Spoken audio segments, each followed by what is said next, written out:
Today, I'm lucky to sit down with Christopher, who was one of the first people that wrote to us early on at Human San Quentin during the pandemic. He was down in LA. Here we are now, fast forwarding almost 5 years next month, and Christopher has been paroled and has been out for about a year and a half, and down in LA and even in Hollywood. So Christopher, thank you so much for trusting us early on and for sitting down with me today. I can't wait to hear how your reentry is going. Yeah, thank you, Diane.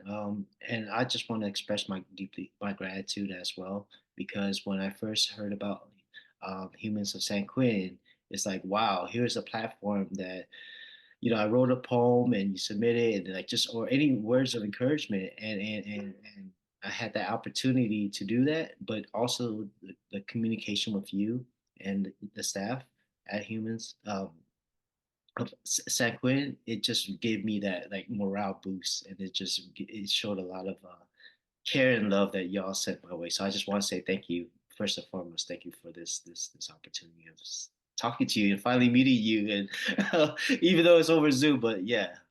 Yeah, 5 years later, here we are. One thing I want to talk about really quick, in your initial story that you wrote, you said that you found out about us through a kite. Would you mind explaining to people what a kite is? A kite is something that is passed through a little.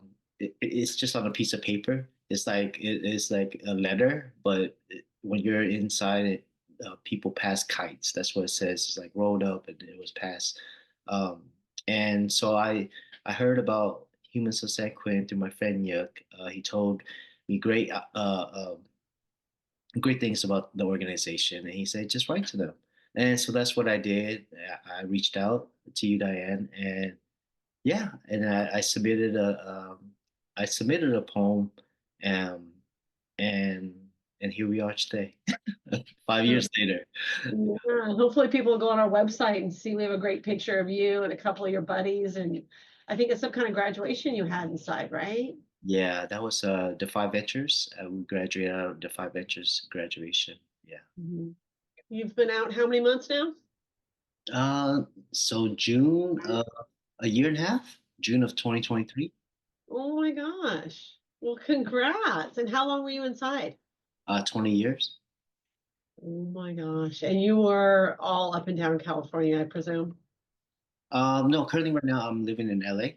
No, I mean, as far as prisons, were you in several? Yeah, so I was at Kern Valley State Prison for level 4. And I went to Centinela State Prison, and then I went to Soledad State Prison, CTF, for level 2, and that's where I paroled from. Well, before we really get into the meat of all this, I want to thank you for trusting us so many years ago. You wrote to us. We were really new, I think, when you first wrote us. So thank you for trusting us and sharing your story. Yeah, no problem. I was when I first reached out was I was at the county jail in 2020. Nyuk told me about Nyuk Vo. He told me about your organization. That's when I reached out. Just tell me about the last, do you say 15 months? 18 months? About 18 months. Yeah. Yeah, tell me how it's going from when you started until now. So I was released on June 20th of 2023, and I went to a transitional housing, which is a Hollywood reentry. Of course, when I first got released, it was exciting. I ate my first meal was a tri-tip sandwich in San Luis Obispo, so it was great. Transitioning um, the process. I was living in Hollywood, right there on Vine Street and Hollywood Boulevard. So you see a lot of stuff, right? Like I mean, there's addicts, there's people that don't have no homes. So there's a lot of stuff that's going on, and I would have to take the metro transportation. So it was something that I had to get used to. Um, I would say at the very beginning, it was overwhelming, but I always kept in my mind being grateful. But also like just navigating, getting my vital documents. It took me like a month to get my birth certificate, just to get license and just looking for employment. Like those are like I think that the three main areas that um, it was still challenging for the first few months once I was released. Gotcha. What would you, well, or tell me what your housing was like? We shared a room. It was four people in one room. Um, I mean, for the most part, if you had a job or you had something to do, you were able to get a pass and leave the transition house and just basically take care of whatever you need to take care of, like your documents, your work, and stuff like that. My roommates were surprisingly, one of my roommates is someone that I knew inside I saw that. So it made it easier, right? There was a few people, yeah, Yeah. there was a few people there that I knew, so we were able to support each other and guide each other in the right direction. And right off, like immediately when I was released, I was going to like Homeboy Industries. I went to Mass Liberation. I went to art, like all these organizations in LA just to get the support and yeah, so and build community as well and just get that guidance. So that really helped with my transition a lot. So I give them like super gratitude and yeah, appreciate for their support. I've often heard that that's kind of the key to making sure you stay on the straight and narrow and not, we're often taught to be independent, but that's the one time in your life you really need to lean on people. Yeah. So it sounds like that works for you. Oh yeah, most definitely. I still lean on people today. Yeah. So what were you doing for work? My first employment was I was a non-emergency medical transporter. So what I basically did was I would drive clients who are like in wheelchair or in gurney, like bedridden, and we would take them to their doctor's appointments, stuff like that. So that was a wonderful experience. It was, I mean, it was just a big transition from working in when I was at Soledad State Prison, I was working in the infirmary, and to come out and I was going into like big hospitals, like the big hospital going in our van to like where the ambulance like would pull up and take the clients and stuff like that, the patients. So it was very like surreal. I would you would say I mean for me. Then after that employment, I worked in a treatment center as an alcohol and drug counselor. Um, and now I'm working currently at Uncommon Law as a legal assistant. So Nice. Well, congrats on that. They're a wonderful company. Are they yes, a nonprofit, right? they are not profit. Yeah. So tell me what you're doing with them. So I'm a legal assistant, which my supervisor, he's attorney. We're part of the LAC, the Lancaster team. It's Home After Harm. We have a program. We have a 9-month program that's called Home After Harm, and it's basically we provide this at Lancaster State Prison and Salinas Valley State Prison. And basically, my job duties is to assist the attorneys and assist you to handle the legal workshop. So our program is like it's from the very beginning. It's from like the trauma healing where you go back and ask the participants, the members, their social history, and to guide them into the whole parole hearing process. And we do like consultation, we do one-on-ones, we do legal visits, we do legal workshops. So it's been amazing. Like I went back into Lancaster, I went into Stockton State Prison, I've been into SADF, and there's yeah. So it's just it's something that I was doing inside, but now I get to do it out here and come back and bring hope and just offer that support for the folks that are still inside. So it's like, yeah. And it's a great, like my colleagues and it's just a great environment, great culture, super supportive. And yeah. Yeah. So for those people that may not understand, explain to them from your point of view, how come it's so rewarding to go back into prisons? Uh, so personally for myself, being incarcerated for 20 years, I used to see folks that were incarcerated, like formerly incarcerated, come in, and it provided me hope and inspiration. Like it motivated me. It just showed like realistic. Like it showed me like it's possible. Right, like these are the people that I knew that once were in here to be able to go out, um, have an employment, come back in, be successful, and come back in and just continue to support. And now why that's reward for me is because I get to do the same thing. And like people ask me, they ask me like, is it weird going back inside? And I tell them like honestly, it's not because this is a place that I really grew up in. I spent 20 years, like half my life in here. So when I'm back in the institutions and back into the gym, having these conversations, and it's just that's where I find a lot of to be honestly. It's just just helping because I understand I can empathize with them, like the desire of just being released. Um, so to be able just to help in any way, that's for me. I feel that's a lot. It's rewarding. Yeah, yeah. I can tell it resonates with me. I know it's soul filling for me to be inside helping people. Tell me, was it hard to get a job with Uncommon Law? How did that unfold? Ah, so when I came home, um, I followed them. I've been knowing like Uncommon Law for a long time, Keith Watley and everything like that. He came, did a presentation at Soledad, so and he's very well known in the community. Um, so I was following them, and I saw a position they posted that they were hiring for a legal assistant. I read the job description and everything like that. And I'm like, this is something that I've been doing for for a while now, for like 10 years.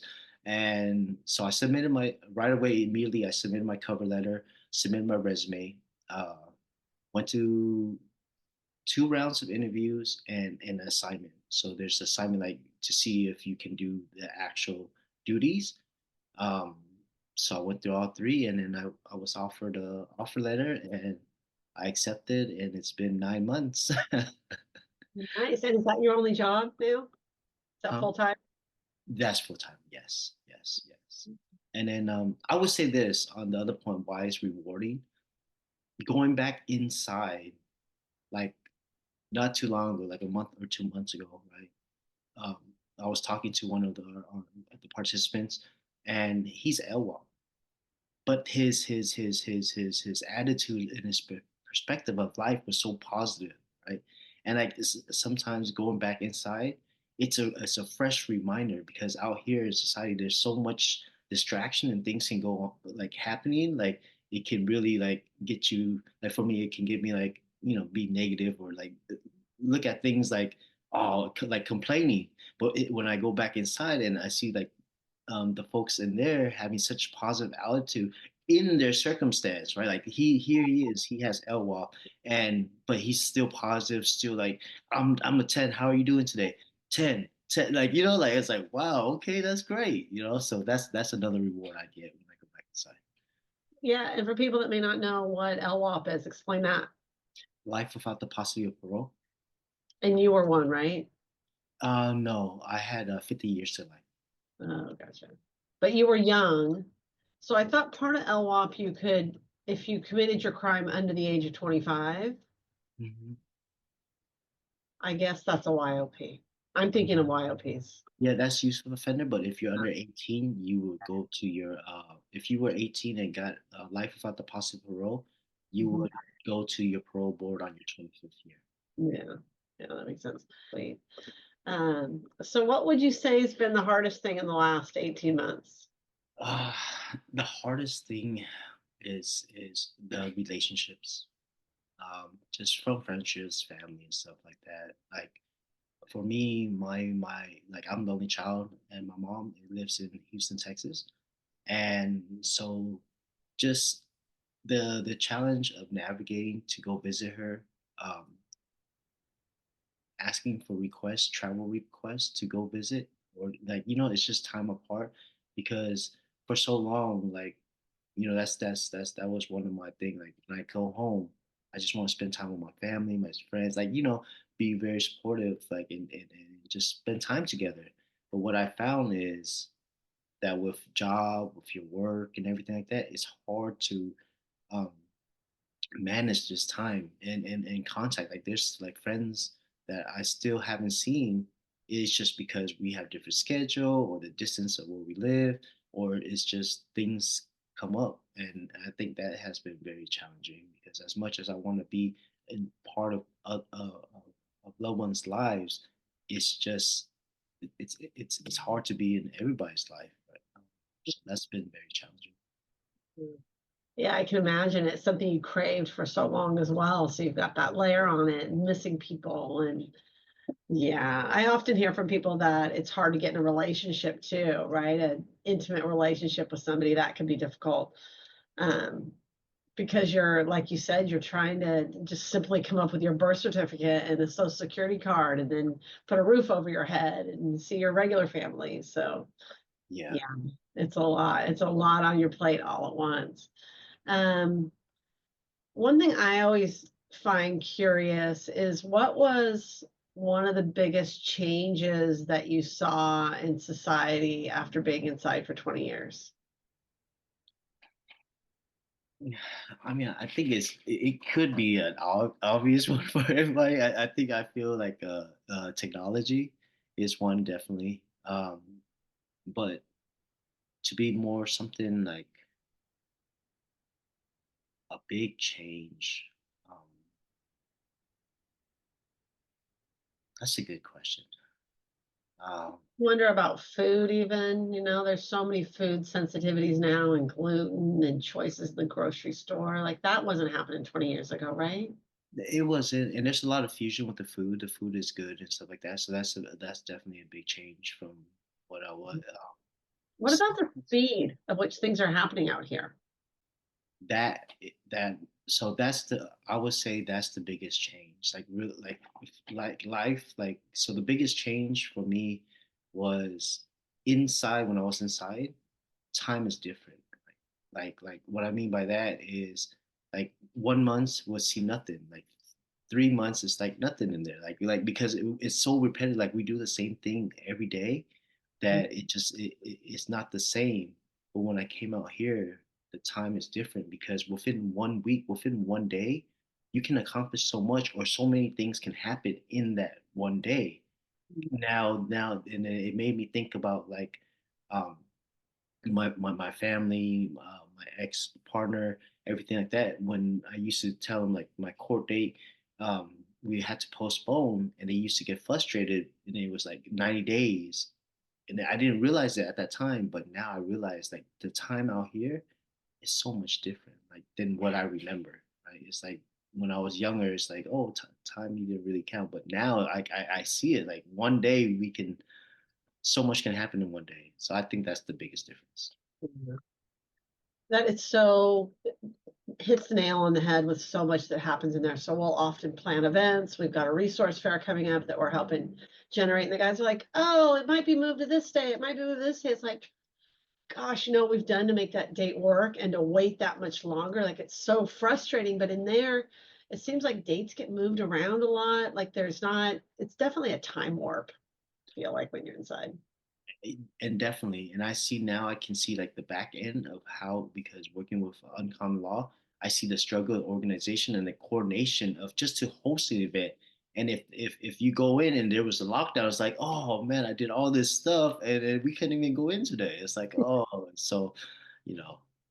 Move your schedule aside. A lot of times you drive there, right? You got cleared, all that stuff, got your material. Yeah. Yeah, pain. Yeah. Yeah. So what's something that you've been enjoying since you've been out? What have I been? I've honestly said I've been enjoying to go to the beach. I go to the beach often. I don't live too far away from Redondo Beach, so they have a nice pier and everything like that. And sometimes I just like to go out there. I feel like the water and everything like that is super calming, and just to breathe in the fresh air. Mm. I've enjoyed that. Um, obvi- Food I enjoy, but also like events. I've been to basketball games, the Lakers game, Raiders game. I've been on The Price is Right. Uh, Oh, yeah, oh so my God, tell me about that. yeah, so it was like 3 months since I was released, and I went to The Price is Right, and they called me up. So they called me up. I went down. I was a contestant. I made it all the way to the showcase showdown. It was one of those moments where you watch something on TV for all these years and you can only imagine. And I was up there, I spun the wheel, I went to the showcase showdown, but I didn't win. I mean, I bid it too low. Um, so at the end of the day, I won a iPhone 6, iPhone 14. But I won the experience. I would say I won the experience. It was great. So that's my other enjoyment. I like to go to game shows. I've been to Price is Right, America's Got Talent. I've been to The Masked Singer.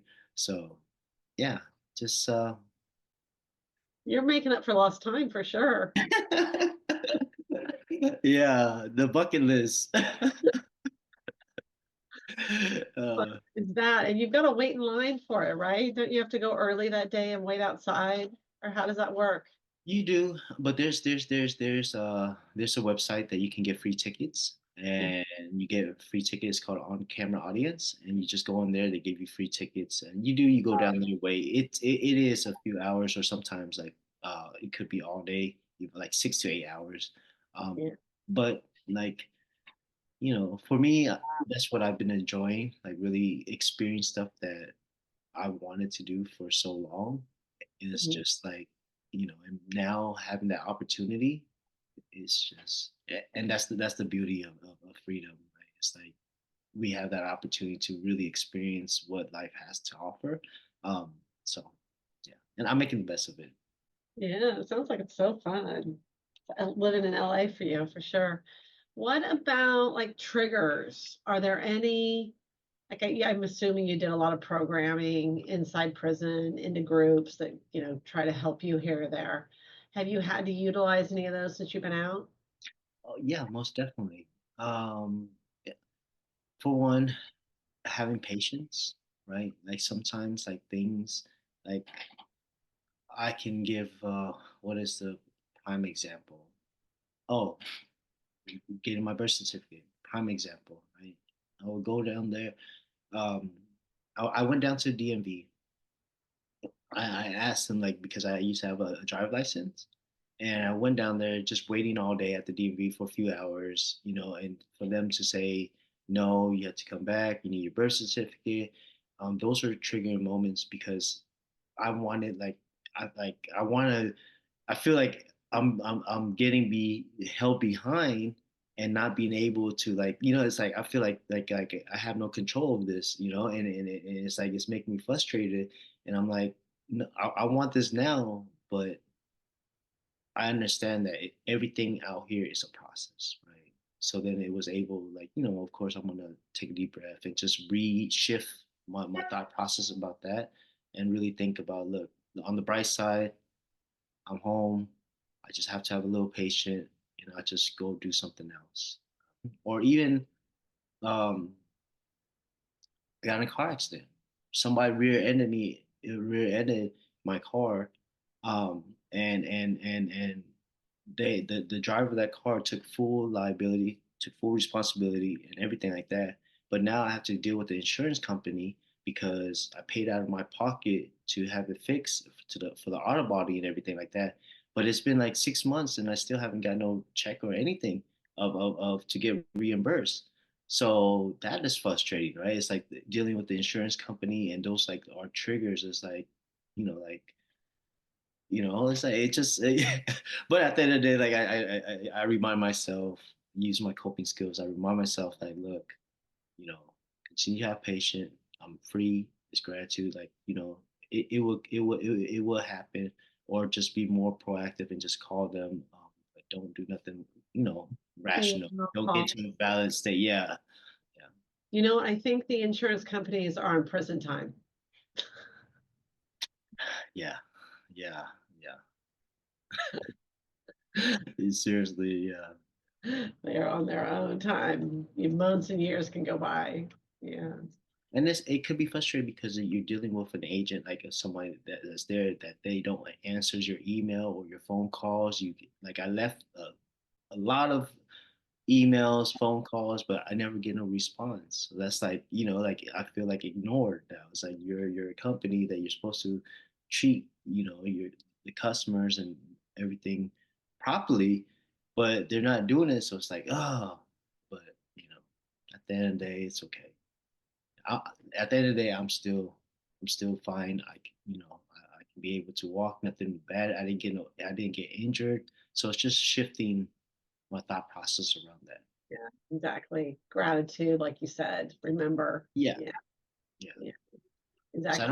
I don't want to live in that state of like being miserable and complaining and stuff like that. So you just gotta look at the brighter side of life. Like, look, I'm free, um, and just enjoy and be happy. And that's what really that's what I want. What about like interpersonal triggers? You had to be able to use them there. Interpersonal triggers, yeah. I mean, for definitely when I first came out, applying for jobs, the fear, the unknown, the uncertainty of them discovering my history, my criminal history, and everything like that, and getting fired. So it was very difficult for me to navigate my interviews. How I want to be honest and transparent, but also there's boundary and limitation of when it comes to employment, and that's why I was so grateful for even before Uncommon Law, my other job as working in a treatment center, I was completely transparent because on my resume I had all these groups that I was doing, and they were asking me where it is from, and I told them, to be honest, this is my background, and they still hired me and give me it, and so that just built my confidence of it's okay to share to basically share my history. But that was one of the triggers. It's like that internal, like that fear, the unknown, how people would judge me, um, how I would be perceived, and now, especially working with Uncommon Law, they are super supportive and they value they value lived experience. So Yeah. Yeah, that intellectual property you own is awesome, right? Having been there, done it, there's no price you can put on that. Yeah, that's great that they appreciate it. Well, you've been lucky in that regard, it sounds like, where people have been supportive of where you've been. That's always a touchy situation when you're filling out those applications and how you're gonna, show up every day. So that's great that you're able to be yourself. yeah. Yeah. What about food? Is there a certain food that is your favorite out here now? Oh, I will when I first, like, within a month, my uncle, he flew out from Philadelphia. Mhm. He took me to Morton's Steakhouse. I ate some ribeye. Yeah, that was. I mean, I don't eat there every day, but that's like one time because it's super expensive. But the ribeye, it was very good. I like to eat shabu. Shabu is good. It's like is it China, Japanese hot pot? With seafood and noodles. Um, you know, I eat a lot of Vietnamese food as well, like vermicelli, noodles, pho. Um, Also, yeah, Mexican food as well. I, I've been eating a lot. Um, yeah, So fun, I bet. I know that bland food in there, if it even resembles food. So, yeah. um, And I um, appreciate too. Like I go to the supermarket and then they already have like marinated carnitas or like El Pastor, and I will make like tacos and stuff like that. So it's easy, but it's so convenient now that I can just go to the supermarket and buy some food and go home and cook it. And yeah. Do you appreciate cooking again? I do appreciate it. Yeah, I do appreciate it. Yeah, that was out of your life for a bit, I bet. Yeah. Mm, yeah. Um, is there something advice that you would give to other people when they're entering back into society after being in prison? Uh, most definitely. I think the advice I would give for folks is one, the relationships, right? Sometimes for folks inside, we believe that when we come home, we can fix people's problems, we can fix relationships, and sometimes that's not the case because we're all humans, right? We all have emotions, and some people haven't really did went through the healing process as for some folks, and they're still in that process, and for us to be able to think that we can come out and be that person, it could sometimes not be as receptive, right? It could be um, misinterpreted it as a way like who are you to tell me like to change my life? I've been out here for all this time and you've been in there, and they might perceive it in they might take it in a negative way. So one thing for sure is we can do our best, but always respect people's time, and and allow them to really want to hear the feedback, hear the suggestion, instead of imposing our own ideas upon them and thinking that we can just mold them and change them and be this. Of course, we want to have that hero complex. I can come home, I'm gonna fix everything, but sometimes it's not like that. So one, definitely relationships, um, time management, but also being very um, being very, like, I guess, focus on what you really want to do out here, because there's a lot of options. And sometimes if you don't get a lot of clarity of what employment you want to go into, it could you could be pulled in a lot of different directions, and sometimes you might end up doing something that you don't want to do. So really focus and hone in your skills, whatever it may be, that you have been cultivating throughout all the years inside, and you feel passionate about it, and just do it, and don't take the first option that's out there, because if you take the first option that leads you somewhere else, you might not like it. So really you just want to hone in. um, for me, I speak of, that's what I was doing. I was taking any options, right? And then like I did this job, did whatever came my way, but it wasn't really fulfilling for me. So I would say, really, yeah, really think about that, and have patience as well on that sense. Things, I believe things will work out how they are, but also you have to put in the effort and just really get clear of what you want to do career wise. That is such sage advice. I feel like the people that are most successful or most settled out here have done exactly what you said. They've kept their eye on the prize for what they want to do inside. I guess they were lucky enough to realize what they wanted to do and then stay on that path and really have a clear view of where they want to be. So, yeah, that is huge. Absolutely huge.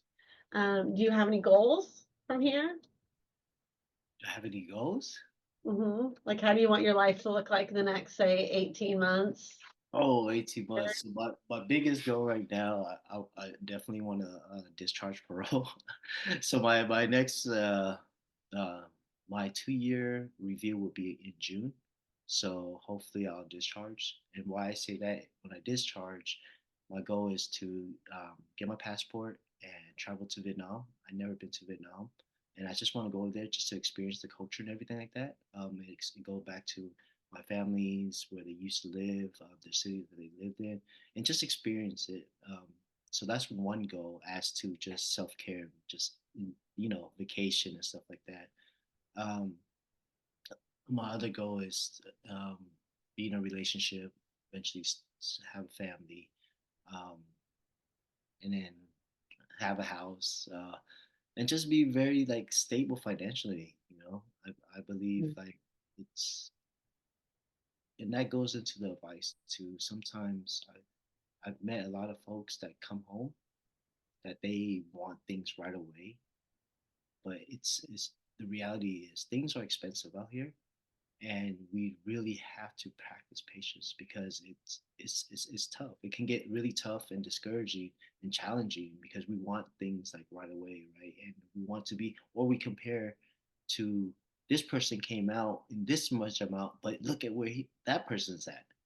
And when we start comparing ourselves with others, that could be it could hurt our confidence and self-esteem as well. So it's like just very having patience in that sense, putting in the effort, and just believing and having faith that everything will play like you will get, like for me, I will get my, like I believe at the end of the day, if I put in the effort, I'll achieve my goals. And to be financially stable is definitely a high goal, because I want to be able to support myself, but also my family, and just be able to help others in need. So that's Yeah, yeah, that's huge. That's wonderful. What would you say to someone who is looking, hiring someone previously incarcerated? um Lean on your strengths. If you're formerly incarcerated, you can always say that you know, being formerly incarcerated, we have dealt with so much rejections and no's, but we have found ways to overcome those, been problem solvers, and also hardworking, right? The work ethic, and lean on that. Like for instance, like I would say, if you remembered like your strengths. So if you were a person that woke up every morning, went to work in the morning, after work you went to got your education or went to groups, so you will be out of the cell for all these hours, right? That right there is a huge strength because you have developed great work ethics. So a lot of people in society, they will like at 5 o'clock they want to clock out, but here being home, if you can talk about your work ethics and your dedication, your commitment into whatever, and point out, highlight what you have accomplished, it just shows the tenacity you have into whatever the field you go into. I think that's a great strength that folks inside that they can lean on, um, but also your willingness, right? And be coming up, and yeah, just your willingness, you're open, the communications. Mhm. So yeah. Mhm. Ooh, great advice. What would you say to an employer who was interviewing someone and if you wanted them to think about hiring someone previously incarcerated? I would also emphasize to employers that the value these folks have. I mean, even though through all the struggles that they have been through, and that's not to shift blame on anybody. It's just saying that through lived experience, right? These people, these folks have been through so much, but after everything that they have been to, look at their character and their attitude about life, right? you know Even through all that, and that's something that really you can give hours of training, you can do all this stuff, but one thing is hard to teach somebody is the attitude, the perspective, and beliefs. And for folks who like really did the work and showed that, like highlight that, like just look at their attitude, how they look, give them a chance, right? Just give them a chance and see how they do. Give them a probation period, 9 months, see how they do. And just these folks are super positive, outgoing, want to be committed, and it will change the dynamic of their business. So really that's what I would emphasize. So Yeah, that's great advice. Um, what else I want to ask you? Oh, where are you living now? What's your living situation about? I currently live in Los Angeles, and I have a one-bedroom apartment. Ooh, So yeah, so it's been great. This is my first time ever, like for most, I committed my crime when I was 18 years old. I got incarcerated when I was 19 years old, and for the most part, I lived with somebody. So this is like the first time ever in my life that I'm on my own. Like, it's been a great experience. So yeah. How's it feel living alone? it feels good. It does. I mean, sometimes I can get lonely because when I was inside, I had a cellie and everything like that. I had a roommate and there's someone to talk to. But right now I'm still like learning to enjoy, um, you know, to enjoy this quality time for myself. I guess, like, I mean, yeah, it's yeah. Oh, it's so great to hear. You deserve it, right? You're almost 40 now? I'm about to be 42. Oh my gosh, that's a long time to finally be alone. Congrats. Yeah. A big deal. Um, well, thank you for sharing everything about what you've got going on in relationships and your job. And it just seems like your reentry has been really a good one. Yeah, I feel I've been truly blessed, and at the end of the day, I had a lot of support, a lot of help from Mhm. folks, and like what you're doing as well. You're supporting folks and everything like that, and it's like with people, with good, genuine people in our lives, especially my life. And it has continued to give me that motivation and a reminder of just always being grateful. And that really, I believe, have got me to where I am right now. And so thank you, Diane. I mean, no, seriously, you may not know it, but I literally, when I was at the county jail, I would read your letters over, your cards that you sent, and it's just those little action that means a difference, right? It makes a big difference. And sometimes I feel like inside we were receiving it, and sometimes we come out here, like you said, we want to be independent, we want to do everything on our own, but that's not the case. Remember that we have a huge community out here. We have genuine people that really care and have love for us, and that they were willing to support. But it's really on like for me, like I embrace it. Like I ask for help if I don't know something, I'm gonna lean on someone. I'm gonna ask for help, or if I going through something, I'm gonna reach out to somebody. And just knowing that for me, I've been blessed in that sense to have a great community of people um, that I can reach out to, and that's I think at the end of the day, that's what it's all about. Like we're humans. So. Yeah, yeah. So nice to hear you say that. We do a lot of work in there, so thank you for that. It's also interesting. I think we got to get kudos to you that you actually took the time to reach out to people, right? You found the good people, you had your eye on the people that are coming in and made those connections, which then made this whole process easier, right?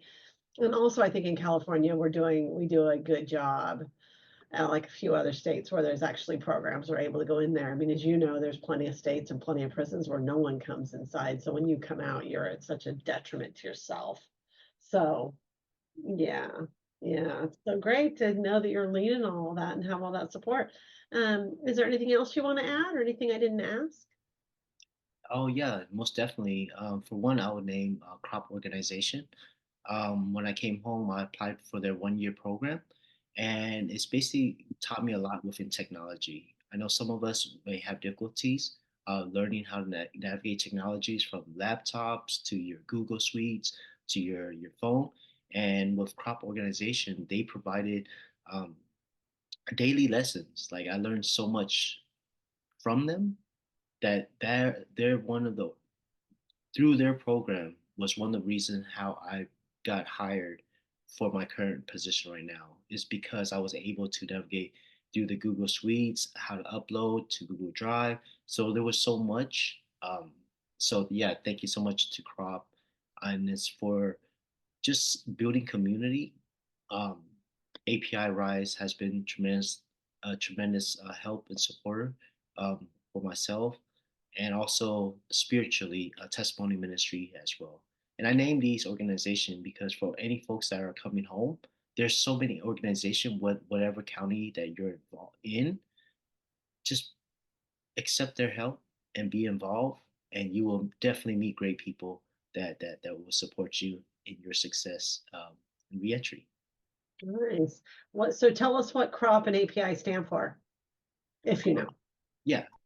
So crop stands for Creating Restorative Opportunity Program, and yeah, so they have uh, Oakland base and LA base. So there's two. They provide a year program, and it's you can learn from it's a SDR. It's like B2B sales.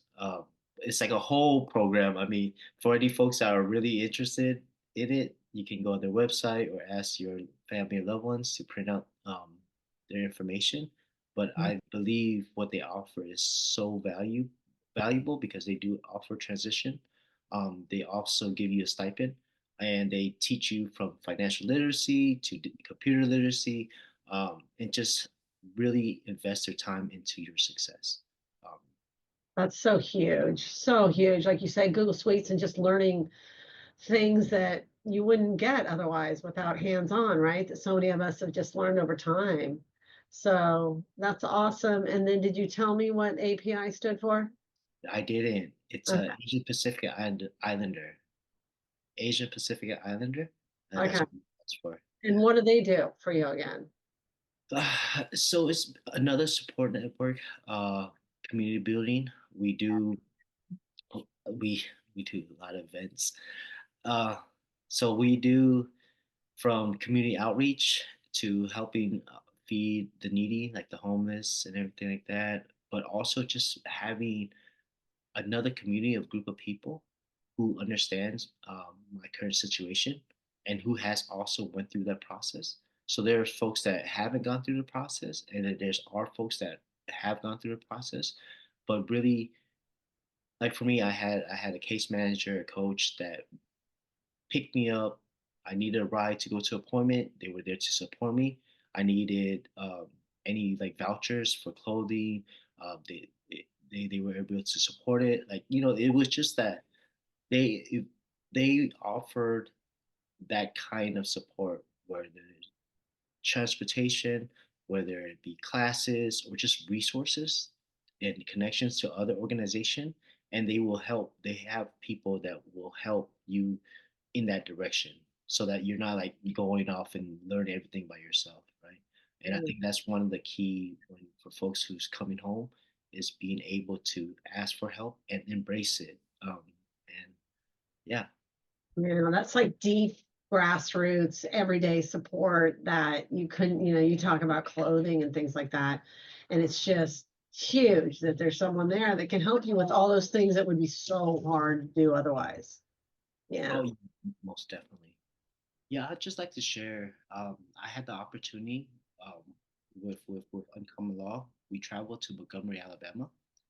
We went to all the sites, the Equal Justice Initiative, all the sites where they had slavery and everything, and they had the Legacy Museum, and it showed the history about the slavery to segregation to mass incarceration, and it was just a reminder of the work that we do, and like it was just like so grounding and powerful that makes you like think um, of life, right? Of the meaning of being a human, the meaning of connecting with people and helping others.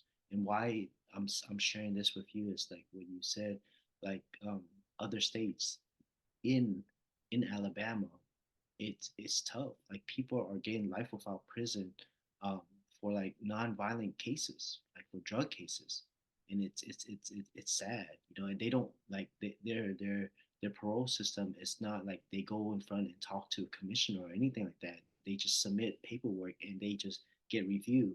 So there are a lot of other states that are not where California have been really focused on rehabilitation, really focused having that avenue of support, as like other states they don't have it. And Yeah. I just that's one thing that was really humbling, a humbling experience for me was when I traveled to Montgomery, Alabama, and to witness and to experience all those sites. Yeah, so Yeah, they don't support people like us coming in here, which then doesn't support like positive reentry, right? When people are coming out.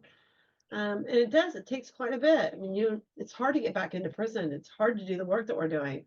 And you need 100% and then some in order to make that whole process work from every layer of the system, right? The highest up to the lowest. So yeah, it's hard work, but it makes a big difference. Yeah, yeah, it's tough. All right, well, thank you. So nice thank you sitting with you so much. today. Yes, it was great seeing you, and thank you for your Yeah, time. and we're here, and I will, if you guys are going into a prison somewhere, I'll get on a plane with you and go visit. So let me Okay, know. Yeah. awesome. Yeah. And we're hopefully this year I would love to be able to get into Lancaster. Okay. So how far is that from you? Lancaster, an hour and a half. I don't know. Okay. Yeah. All right. Yeah. Yeah. Well, if I make it down there, I'll try to get a hold of you and give you a big hug in person. Yeah. I mean, where are you located right now? In San Francisco? Yeah, we're right outside the gates of San Quentin. Oh, okay, okay, awesome. Yeah, so our office it's in Oakland.